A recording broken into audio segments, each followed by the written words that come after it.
So you're asking yourself, I see the gears online, I can buy them, can I put them in myself? You got a quote for installation and you're like, I could save myself that labor by doing the installation myself.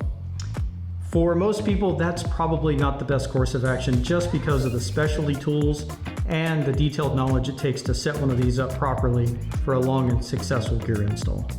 So with a gear install, you really do get what you pay for. Now, I'm not saying that the most expensive guy is the best. It also doesn't mean they're the most experienced, but experience is really what you're paying for. You're not paying for the tools, you're not paying for the parts, you're paying for the knowledge on how to set it up to make it last a long time. So why Tribe16 for your ring and pinion install? There's a lot of shops out there that install ring and pinions. Tribe's been in the racing industry for a long time, and they've learned the ins and outs of gearing under harsh environments and know how to apply that knowledge into your street-driven vehicle so that the gears last a good long time and you don't have issues.